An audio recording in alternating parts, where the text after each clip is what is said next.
आप देखिए टॉपिक क्या लिखा है, देखिए कल अशोक का अभिलेख। अगर आपसे पूछेगा, ये पूछेगा नहीं, बस जानकारी के लिए, अभिलेख क्या होता है तो क्या बोलिएगा? किसी शासक के द्वारा, ठीक है ना, अपने उत्तराधिकारी के लिए या फिर पूर्ववर्ती शासक के लिए दिए गए क्या है, सिद्धांत। एक दूसरा बात, अपने जनता में, ठीक है ना, अपने जनता में वो क्या दे रहा है, वो विधायी प्रक्रिया या विधायी तत्व दे रहा है। किसके माध्यम से बाबू? अभिलेख के माध्यम। अब इस अभिलेख का जो है वर्णन, ठीक है, कहाँ किया जाता है, तो इसी के आधार पर इतिहासकार ने इसको कितने वर्गों में बांटा है बाबू? 3 वर्ग। एक को हम लोग क्या बोलेंगे बाबू? शिलालेख, शिलालेख।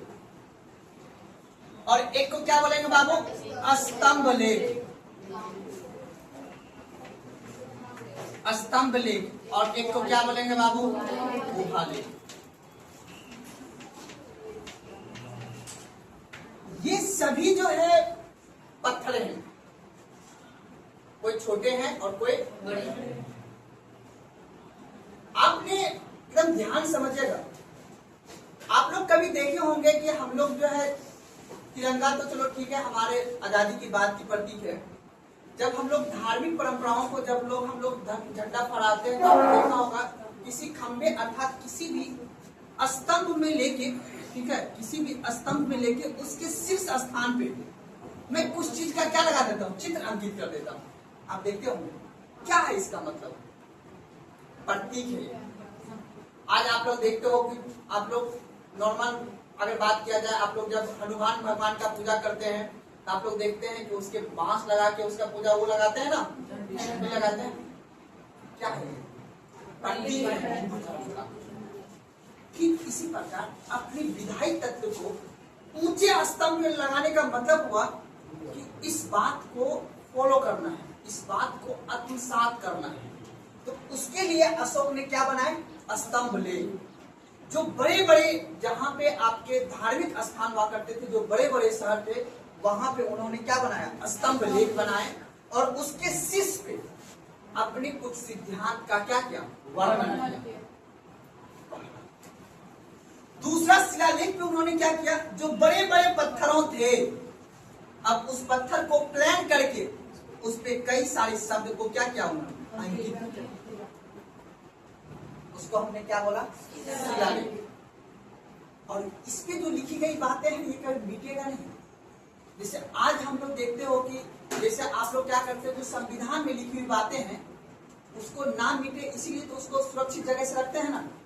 उस जगह को उतना प्रिंटिंग प्रेस था नहीं, तो उस समय शासक अपने जनता में बात पहुंचाने के लिए या फिर अपने प्रशासक को बात बोला, राजुक, ठीक है ना, आगे चल के बताऊंगा।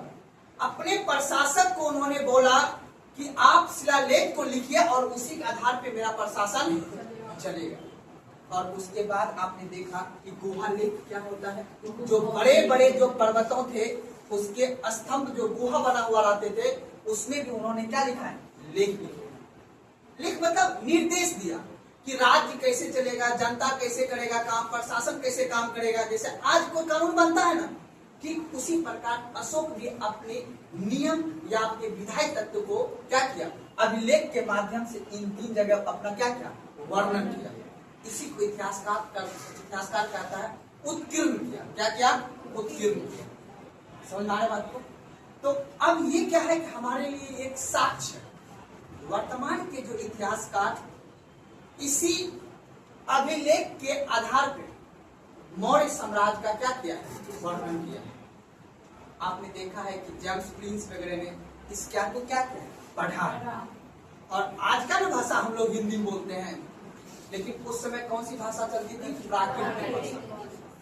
आपने सुना भी होगा, जब आप बौद्ध धर्म और जैन धर्म पढ़ रहे थे तो कौन सी भाषा चल रहा था? प्राकृत भाषा। सुना रहे बात को? संस्कृत भाषा नहीं, क्या बोलना है?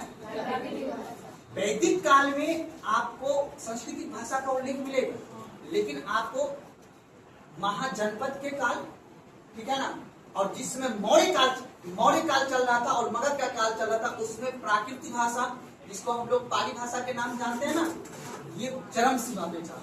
हम भाषा की बात कर रहा हूँ, ठीक है ना। और धर्म कौन सा चल रहा था? बौद्ध धर्म और अब उन्हीं आधार पे, अब याद रखना, इसी के आधार पर ये क्या हुआ? शिलालेख बनाया। अब आपको ध्यान से समझना है बातों को। अगर आपको भूगोल पता होगा तो आपको ये समझिएगा कि शिलालेख वहीं पे मिलेगा जहां जहां बड़े बड़े पत्थर। सिंपल सी बात है ना। और आपको अभी स्तंभ लेख बताऊंगा, उस एरिया में स्तंभ लेख है जहां पे पठारी क्षेत्र है, जहां पे घनी आबादी है। ठीक है, समझ में आ रही बात पर? लेकिन ये जो शिलालेख है ये भी दो प्रकार के हैं बाबू। जहां छोटे बात को लिखना था वो छोटे पत्थर पे लिखे जाते हैं, उसको बोलता है चट्टान। ठीक है ना। और जो बड़ा बृहद शिलालेख है जहां पे बड़ी बातें हैं उसको बोलते हैं हम लोग बृहद शिलालेख, जो 8 जगह भी मिला हुआ। 8 जगह, कितने जगह है? 8 जगह। किताब में आपको दिखेगा 7 जगह 7 है, कितने? 8। क्योंकि कलिंग में जो है, कलिंग पता है कहां पे है? उड़ीसा। उड़ीसा में जो है 2 आपका क्या है? शिलालेख। तो जगह है 7 लेकिन है कितने शिलालेख? 8। और इसी 8 शिलालेख पे कितने लेख लिखे गए हैं? 14। तो अब बोलो, शिलालेख एक जगह हुआ। जैसे आपका एक एग्जांपल के तौर मान लेते स्लेट है, ये कोई, ये स्लेट है पहाड़ का। अब इस पे जो लाइन लिखो इसको बोलेंगे अभिलेख, और जो पूरा स्लेट है इसको क्या बोलेंगे? शिलालेख। अंतर समझ रहे हो ना? पत्थर जो जगह होगा उसको क्या बोलेंगे हम लोग? शिलालेख बोलेंगे। और उसपे जो बातें लिखे उसको क्या बोलेंगे? अभिलेख बोलेंगे।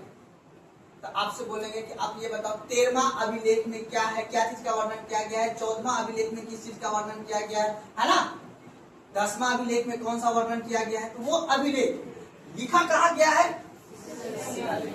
तो अब ये शिलालेख भी 2 प्रकार के हैं, एक बृहद शिलालेख और एक लघु शिलालेख।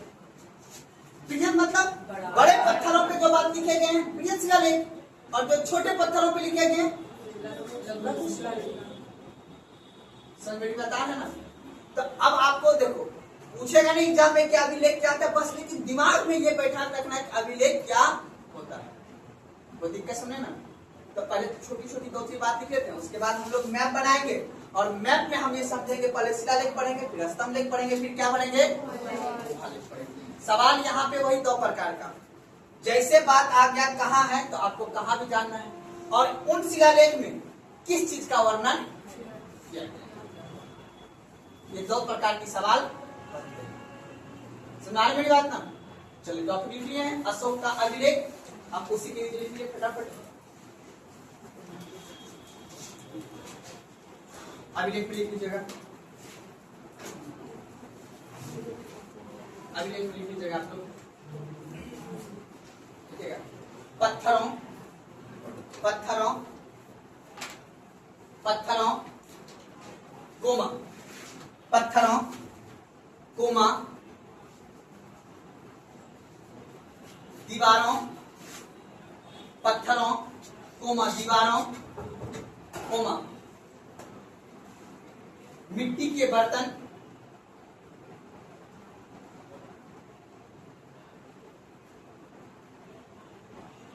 कोमा ताम्रपत्र,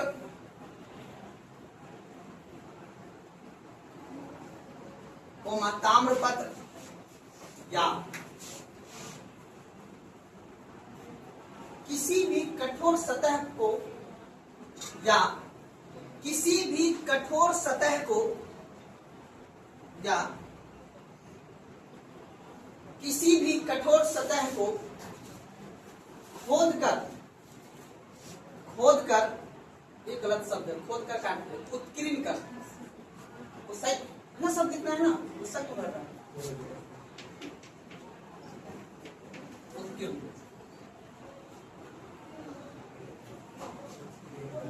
उत्कीर्ण सही लिखा हुआ है जी। हाँ, उत्कीर्ण, उत्कीर्ण कर लिखे गए शब्द, उत्कीर्ण कर लिखे गए शब्द, लिखे गए शब्द को ब्रैकेट में लेख लिख दीजिएगा, ब्रैकेट में शब्द के बगल में लेख लिख दीजिएगा।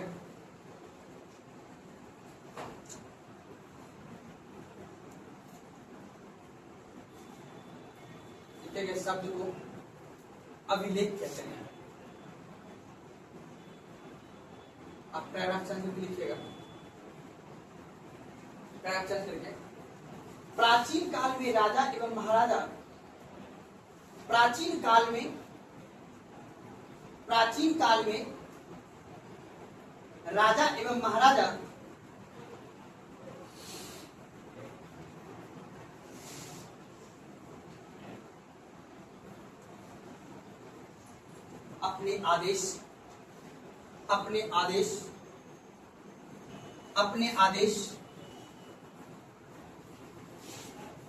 अपने आदेश कोमा विजय अभियान कोमा धार्मिक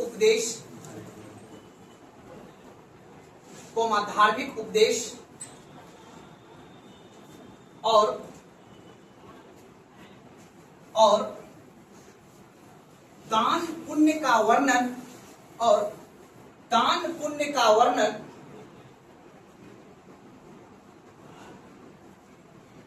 को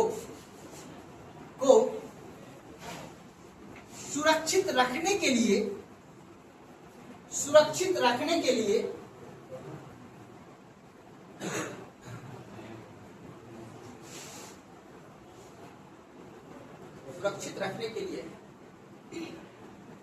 अभिलेख लिखवाते थे।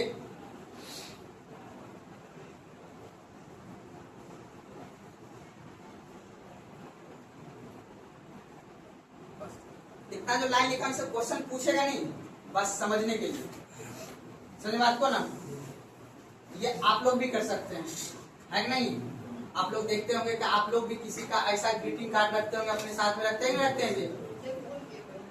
आप लोग का उम्र चला गया, अब तो आ गया इंस्टाग्राम का जमाना आ गया ना, इसी आधार पर ऑनलाइन का जमाना आ गया। एक बार सेव करके रख दीजिए जीमेल पे, कोई दिक्कत है कि नहीं है? लेकिन आपको याद रख लेना है कि अभिलेख जो है मुख्य रूप से याद रख लेना है कि अभिलेख क्या होता है, इसको समझ में रख लेना है। दूसरी पॉइंट ये है कि अब इस अभिलेख का वर्णन कहाँ किया जाएगा? 3 जगह कहा जाएगा। आपने देखा, शिलालेख, स्तंभ लेख और, ठीक है। चलिए सबसे पहले टॉपिक लिखिए,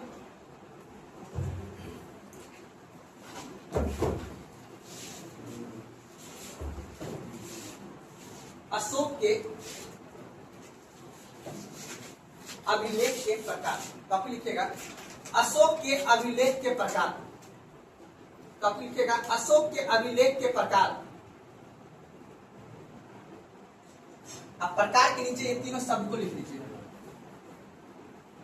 शिलालेख, स्तंभ लेख और गुहालेख।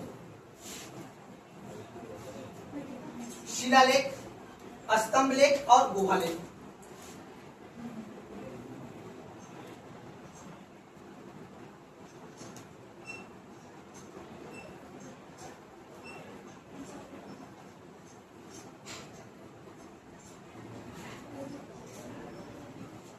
लिखिए।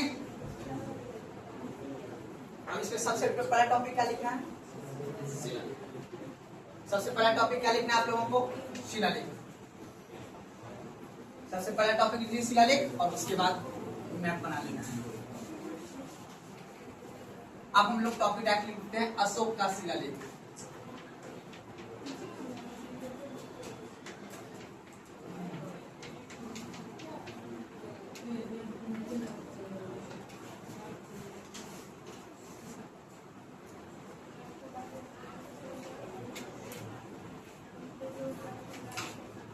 मैप बना लीजिए सब आदमी प्यार से।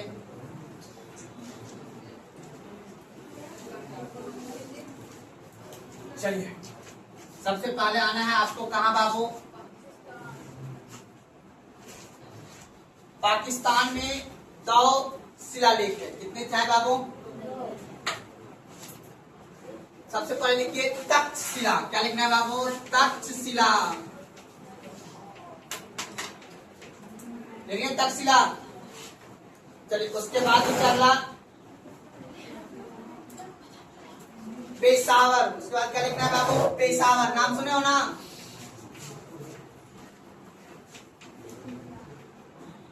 पेशावर। उसके बाद है गुजरात, काठियावाड़ा। मैं लिख दिया गुजरात तक लिख जाना। गुजरात के बाद आइए महाराष्ट्र,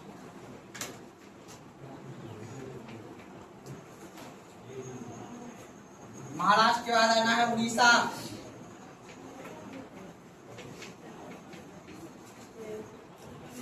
महाराष्ट्र के बाद कहा जाना है जी? उड़ीसा। उसके बाद एक चल जाना ठंडा प्रदेश उत्तराखंड, इसका नाम है देहरादून।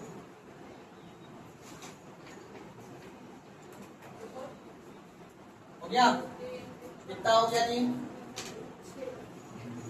और सबसे इंपॉर्टेंट जो बार बार एग्जाम में पूछता है उसका नाम है आंध्र प्रदेश। क्या नाम है जी? एरीगुड़ी अभिलेख। नाम सुने हो ना?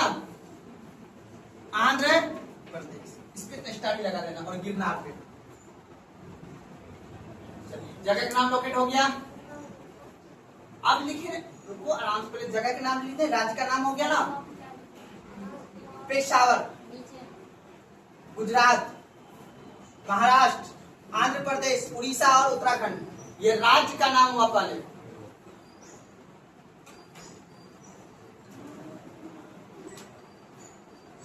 चलिए हो गया जी?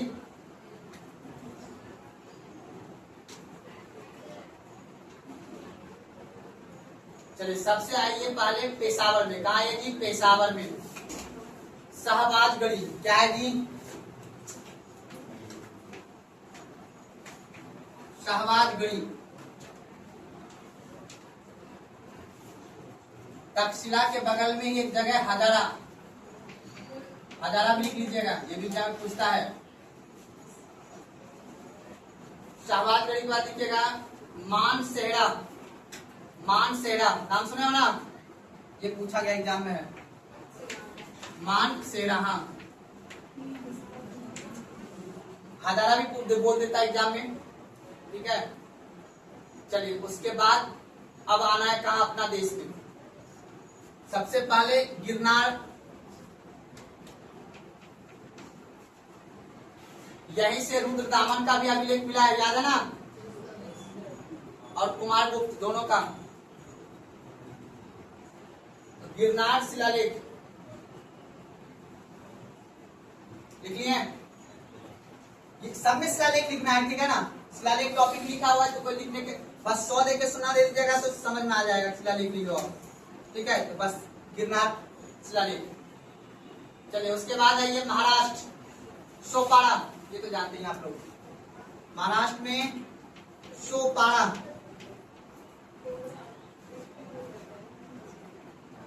उसके बाद आना एरीगुड़ी।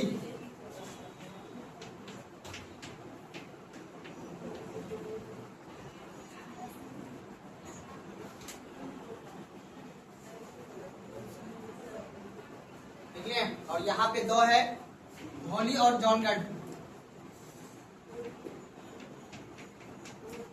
धौली, जौनगढ़।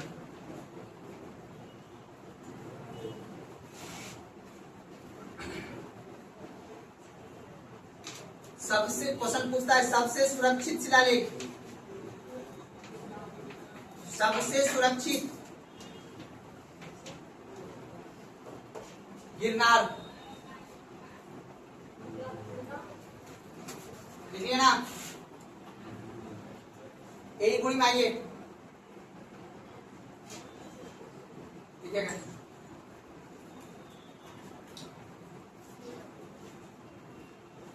यहां पर बृहद एवं लघु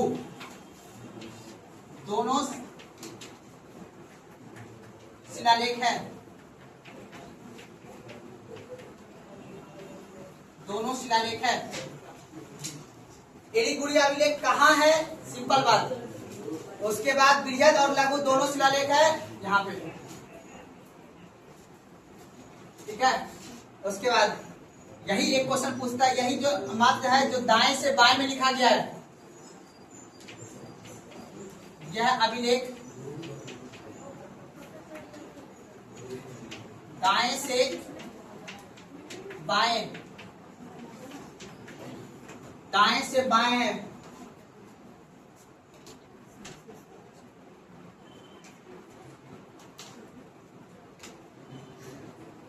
और लास्ट क्या बचा है? कालसी।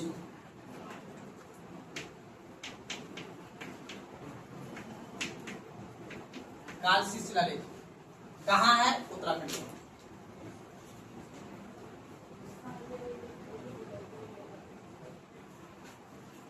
देखिए जी,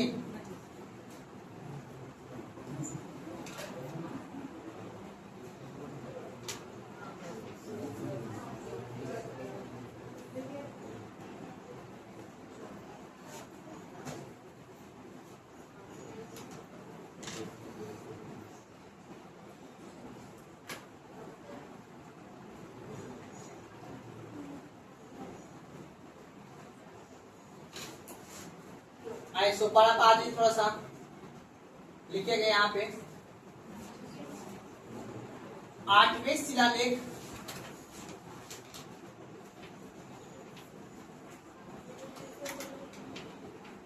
8वें शिलालेख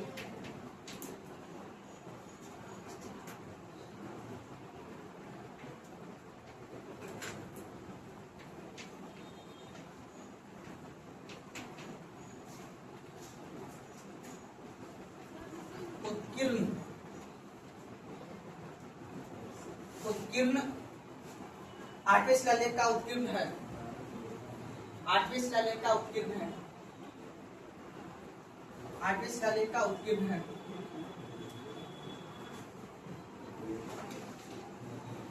8वें शिलालेख का उत्कीर्ण है।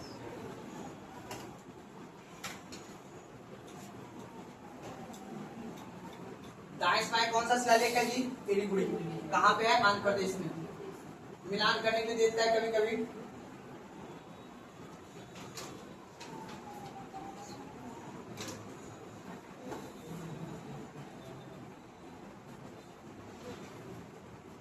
चलिए अब आइए धोली के पास।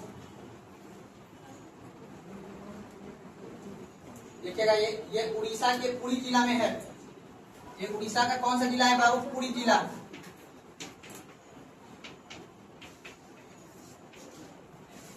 और जौनगढ़ जो है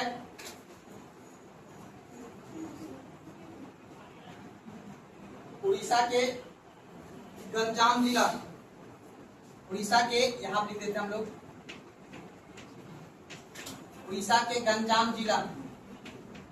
पूछेगा नहीं बट लेकिन हाँ जानकारी के लिए जान सकते हैं आप लोग। बस यह याद रखना है कि अशोक के जो शिलालेख हैं वो उड़ीसा में 2 हैं, धौली और जौनगढ़। धौली और जौनगढ़ जो है ये कहाँ है बाबू? आपके उड़ीसा में। पूछेगा आपको, सोपारा पूछ सकता है, गिरनार पूछ सकता है। सबसे सुरक्षित है अभी भी ये, मतलब पढ़ लिख सकता है यहाँ पे आदमी, ठीक है ना। सुरक्षित मतलब अच्छा है। बाकी का पतन के करार पे लगभग, क्योंकि अशोक के समय का है तो लगभग इसका पतन डिक्लाइन हो गया होगा ना, तो लेकिन अभी भी ये सुरक्षित है। गिरनार पर्यटक की दृष्टि से रखा गया ये चीज को, ठीक है। कोई दिक्कत? अब इन पे कौन कौन से लेख लिखे गए हैं ये लिखना, इस पर लिखना है, अलग से लिखना है। आप सीधा लिखेंगे। अब देखो कितने हैं बाबू? 8। और लिखे कितने गए अभिलेख? 14 नहीं लिखेंगे। कलिंग युद्ध का वर्णन कौन सा अभिलेख में? 6वें नंबर पे है ना, तो 14 अभिलेख लिखे गए हैं। कितने कौन से शिलालेख पे? 8 शिलालेख। उसके बाद आएंगे लघु शिलालेख। कौन सा है ये? कौन सा शिलालेख है? बृहद शिलालेख। तो ये बड़े बड़े जो पत्थरों पे लिखे गए। अब देखो तुम देख लेना, कहीं ऐसा प्लेन एरिया पे लिखा गया तो बताओ उनको। गिरनार की पत्थर पता है, गिर पहाड़ी पता है कहाँ पे है? गुजरात में ना जी, उसी पे लिखा गया ये, ठीक है ना। और क्योंकि ये वन क्षेत्र आपको पता है, गिरनार राष्ट्रीय उद्यान पता ही ना आपको, उस क्षेत्र में। आपको महाराष्ट्र भी पता है, आपको यहाँ पे पत्थर इलाका है। आप आंध्र प्रदेश में पता है, पंचमलाई की पहाड़ी के बगल में क्षेत्र में है, उड़ीसा भी, ठीक है। और उसके बाद उत्तराखंड जानी रहे आप, ये वाला क्षेत्र जानी रहे, हिंदुकुश और सुलेमान की पहाड़ी पे। तो लगभग ये सभी जो शिलालेख आपके लिखे गए हैं, ये सभी किस पे हैं? आपके पत्थरों पे लिखे गए। समझ में आ गया बात को ना? चलिए अब लिखिए टॉपिक अगला,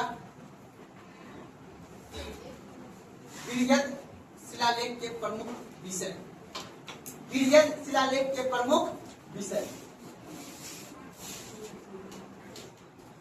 पीढ़िगत शिलालेख के प्रमुख विषय।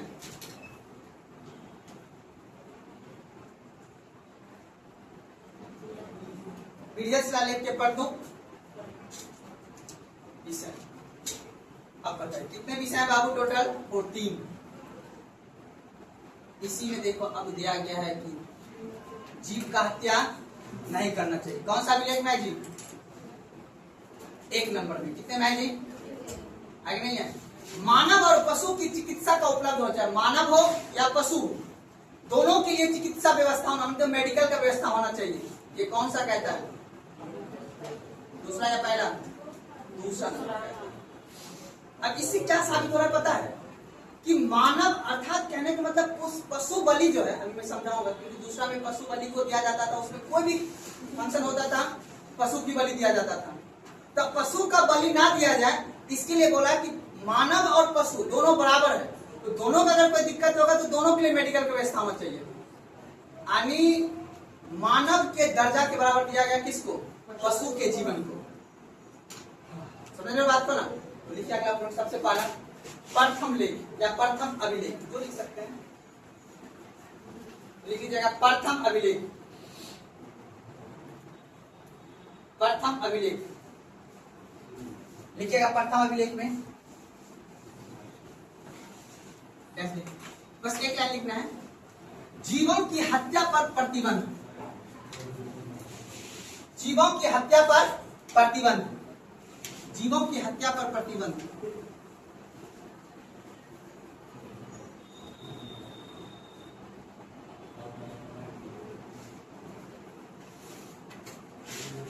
ठीक है ना? देखो कहने वाला तो ये भी कह रहे हैं कि इतिहास कह रहे हैं कि प्रथम लेख जो है ना बाबू, प्रथम जो लेख है आपका, इसमें जीवों पे जो प्रतिबंध लगा गया आपका, जीवों पर प्रतिबंध। अर्थात इसका मतलब क्या हुआ? कोई भी, क्योंकि उस समय क्या था, मोर वगैरह का क्या किया जाता था? बलि दिया जाता था, ठीक है ना। अब आपने एक चीज देखा होगा, मौर्य वंश का नाम तो सुने ही है ना। और आप बताओ कि हमारा आज के समय में मोर किस चीज का प्रतीक है बाबू? बोलो ना जी। राष्ट्रीय पक्षी है? आया नहीं है? नहीं है जी। हम अगर इतना गहराई से मोर पर अगर हम सोच रहे हैं तो इसका मतलब कुछ यूनिक बात होगा, तभी ना मोर पर हम इतना डिबेट कर रहे थे। अब तुम लोग नए देखो, सोचोगे फिर मजा नहीं आएगा जी। अब थोड़ा बुद्धि दिलाएगा। अब देखो अशोक का चक्र का स्तंभ जो हम लोग, आप लोग अशोक का चक्र देखते हो ना, हम लोग लगाते नहीं लगाते हैं। उसके बाद हमने मौर्य को अर्थात मोर को हमने क्या बनाया? राष्ट्रीय पक्षी का दर्जा, क्योंकि इसके अर्थात इसके मृत्यु पर पहली बार प्रतिबंध लगाया किसने? अशोक ने। वो भी किसने लिख के? अभिलेख में लिख के। ये शांति का प्रतीक गया। कहा जाता है कि उस समय जो है, जो भी मतलब क्या एक पाकशाला हुआ करता था, पाकशाला इन सेंस की मतलब जो पार्टी वगैरह हुआ करता था, उसमें मोर को क्या कर दिया जाता था? हत्या किया जाता था, मतलब बलि दिया जाता था उसका। उसके प्रतिबंध पे अशोक ने क्या लिखा? लेख कि किसी भी जीव का हत्या नहीं किया जाएगा। तब जाके मोर क्या बना आज के समय में? शांति का प्रतीक, राष्ट्रीय पक्षी। नहीं पता था? लिखिए अगला पॉइंट, दूसरा पॉइंट लिखिएगा। दूसरा लेख में लिखिएगा बाबू, दूसरा लेख में लिखिएगा, मानव एवं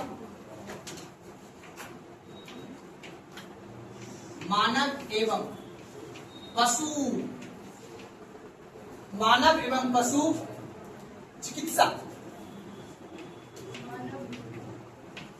मानव एवं पशु चिकित्सा का उल्लेख।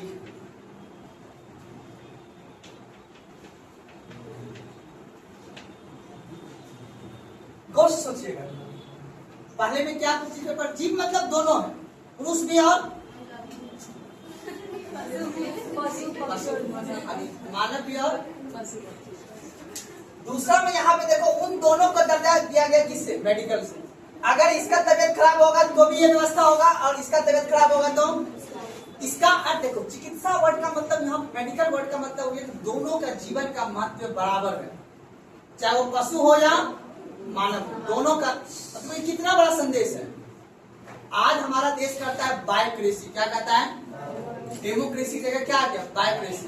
बायो मतलब जो मेरे अंदर आसपास के जो बायोग्राफी है, बायोग्राफी का मतलब जो इन्वायरमेंट है, जितना एक लोकतंत्र, जितना लोकतंत्र हमारे लिए है उतना लोकतंत्र पेड़ पौधे के लिए भी है। आप पेड़ पौधे को नहीं काट सकते हैं, आप पे केस हो जाएगा। जैसे आप किसी मानव को मार दीजिएगा उसी तरह पेड़ पौधा को मार दीजिएगा तो आप पे केस हो जाएगा। इसलिए सरकार कहता है हमको डेमोक्रेसी नहीं बायोक्रेसी लाना है। क्या लाना है, बायोक्रेसी, क्रॉस तक। अब तो इस तरह का सिद्धांत का विचार आप सोचो, तुम उस समय से अशोक दे रहा है कि मानव और पशु का चिकित्सा का उल्लेख किया। तीसरा में लिखेगा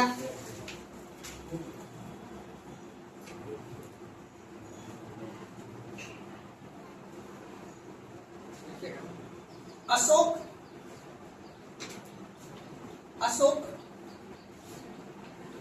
अपने राज्य अभिषेक के 12 वर्ष बाद अपने अधिकारियों से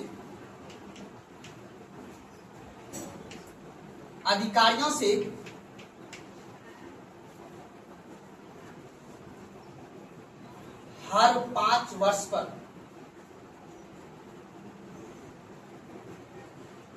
अशोक अपने राज्य अभिषेक के 12वें वर्ष में अपने अधिकारियों से प्रत्येक 5 वर्ष पर धम्म प्रचार के दौरान किया जाए। धर्म प्रचार या धम्म प्रचार एक ही बात है। धम्म प्रचार किया जाए या दौरा किया जाए, एक ही बात है। नहीं समझ में आया, सेंटेंस बना लो, धर्म प्रचार का दौरा किया जाए। चलिए अगला लिखिएगा चौथा। तीसरा उतना तो खास इंपॉर्टेंट नहीं है बाबू, लिखिएगा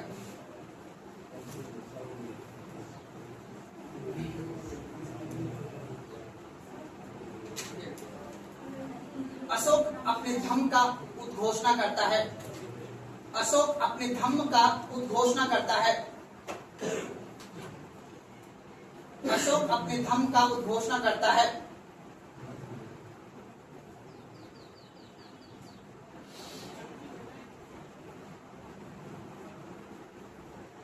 जिसके तहत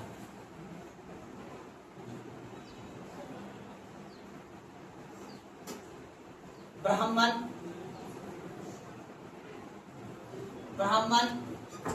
माता पिता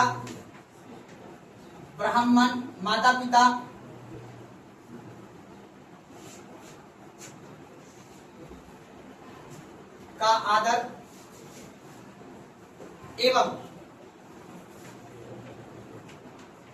हिंसा का त्याग, ये क्वेश्चन पूछा गया एग्जाम में। एवं हिंसा का त्याग,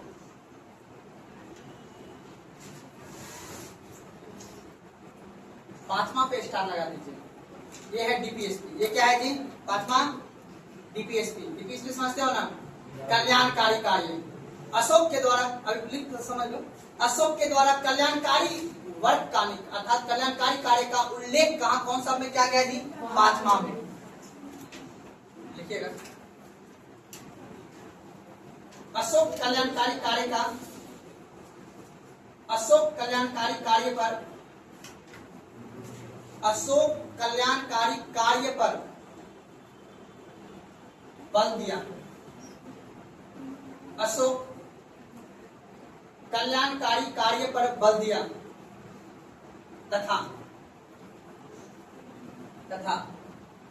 राज अभिषेक के 13वें वर्ष बाद, 13वें वर्ष में बात तथा राज अभिषेक के 13वें वर्ष में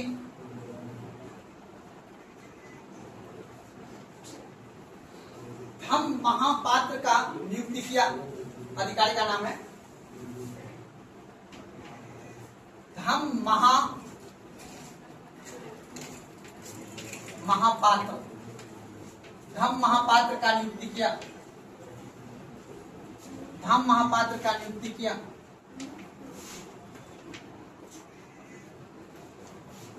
देखिए छठा भी लिख, स्टार लगा दीजिएगा। 5वां पे कल्याणकारी पूछता एग्जाम में, बस 14 लिख लेना, उसके बाद छुट्टी हो जाएगा। छठा लिखिए, देखिएगा छठा में सार्वधिक लोकहित से बढ़कर, सर्वाधिक लोकहित से बढ़कर, सर्वाधिक लोकहित से बढ़कर कोई अच्छा कार्य नहीं। मतलब लोकहित के बारे में कार्य करना है, ठीक है ना, व्यक्तिगत हित के लिए नहीं। सर्वाधिक लोकहित से बढ़कर कोई अच्छा कार्य नहीं।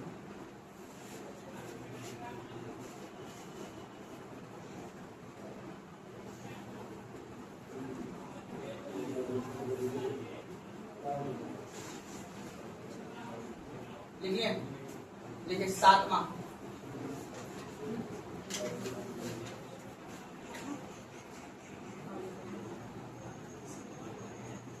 धार्मिक सहिष्णुता,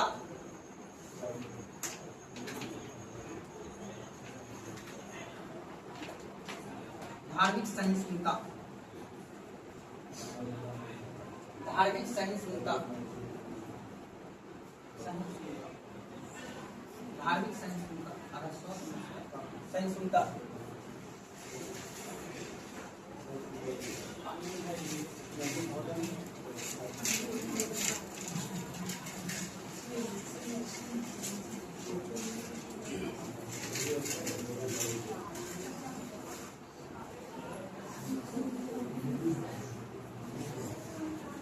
चलिए लिख लिए, लिखिएगा धार्मिक सहिष्णुता, उसका लिखिएगा उदारता, धार्मिक सहिष्णुता एवं उदारता।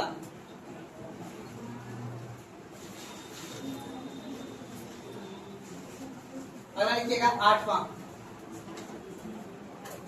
8वां लिखिए फटाफट।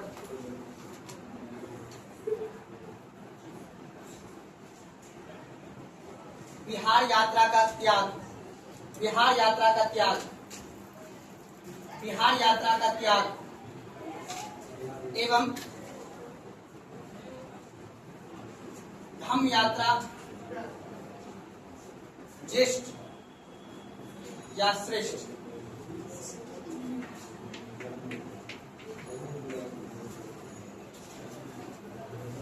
धम्म यात्रा श्रेष्ठ। लिखिए ब्रैकेट में, ब्रैकेट में क्या लिखा भी दिया पहले, कहां से यात्रा किया था उन्होंने, पहला धर्म यात्रा, कौन सा अभिलेख में, मतलब राज अभिषेक के कितने वर्ष बाद,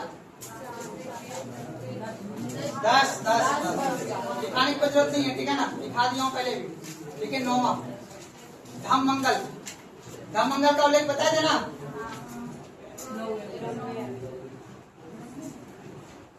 9 लिख दिया ना, 9वां अभिलेख में लिखेगा धम्म मंगल। देखिए 10वां धम्म मंगल, बता दिया हूं यार। 10वां लिखिए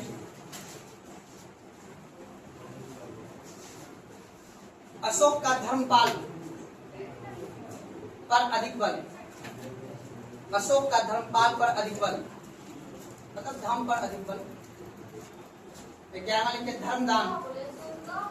धर्मपाल पर अधिक बल। अशोक का धर्मपाल पर अधिक बल। 11वां लिखिए धर्मदान।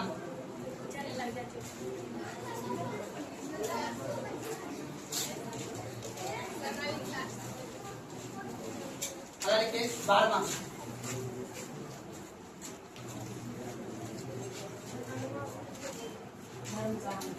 धर्मदान, सॉरी धम्मदान।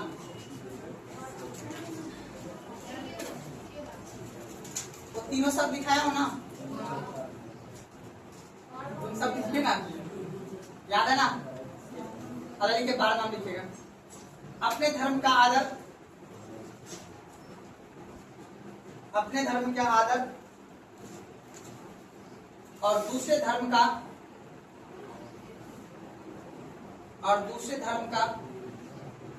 अकारण, दूसरे धर्म का अकारण निंदा नहीं करना चाहिए।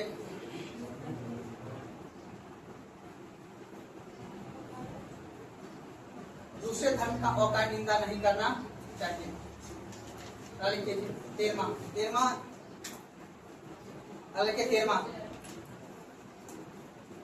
धम्म विजय। अब ये सब नहीं लिखा होगा कि कलिंग युद्ध का हृदय विदारक, ठीक है, सारा बात बता दिया हूं, सिर्फ लिखा धम्म विजय। 14वां भी लिखिए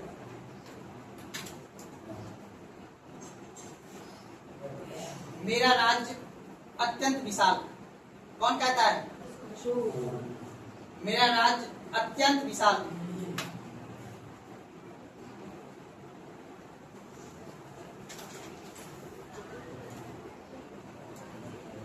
ठीक है, कॉपी लिख के छोड़ दीजिए। लघु शिलालेख बंद उसको दी।